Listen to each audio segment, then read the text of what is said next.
Okay, I'm going to tell you a secret, right? And remember, Uncle Piero has been on the internet for forever, like hundreds of years in internet time, and it's even a lot in human time. It's like 25 years or something crazy like that, even longer. Now you might notice, oh wait, but Piero, the internet wasn't around, right? Well, I mean, I've been online, using my modem to get on and network with other computers, even before the internet. And from day one, I was doing these kinds of conversation, the BBSs, as they called them. So, so and had this kind of conversation. So what's important for you to realize is this is a secret. It's the Piero law. Now, if you do see this law happen and you talk about it, Creative Commons attribution license, Piero law. Don't forget. Okay, Piero law is that it's an internet law, like Godwin's law. It's compatible with Godwin's law. Godwin's law is a good law, but there are exceptions, of course, where you do have to call somebody a Nazi. Because, for example, maybe they are Nazis. And they're saying, hey, everybody should be a Nazi. And you got to go, hey, well, that didn't turn out so good with Hitler. That's not Godwin's law, doesn't apply. But every 99.9% of the time it does. Now, this is one where this law only applies the remaining 0.01% or something. And that's an important part of this law. But the law states that on the internet, some conversations can only end in psychoanalysis. That's the only way to end some conversations. Now, it's rare, and yet we see it a lot because it's really noticeable. And these people are really early adopters when it comes to the internet type public conversation. And so they're very well represented. And for example, in trolls, what you'd call a troll. Okay, it's a loose term. I'm not saying it's easy to tell, but an honest to goodness troll. These are people who the conversation could only end in psychoanalysis. Yours, theirs. Somebody needs to be psychoanalyzed in this situation.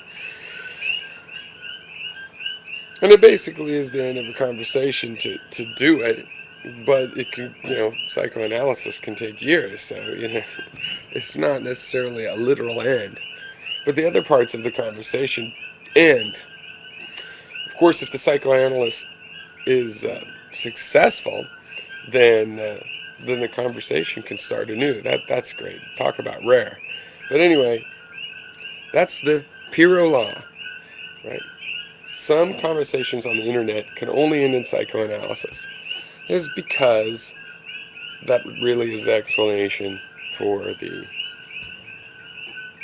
conversation. You know, it really is somebody's psychological need. I mean, again, trolls are the easy example because, and people, forget all the blurry ones where people just care a lot about a subject.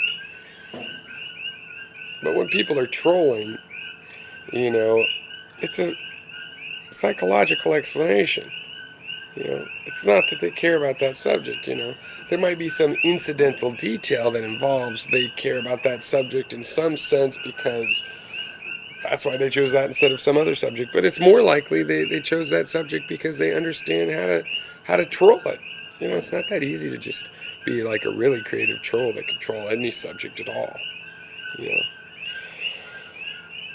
the internet's making little low watt micro stars out of people like that. Actually, that do know how to troll any subject.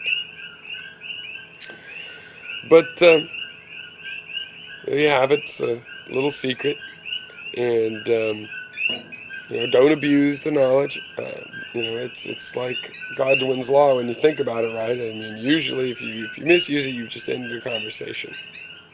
But I prefer to focus on the reality, the hard reality that you know it does happen. The exception is important in this case. It's very important in this case. So focus on the exception.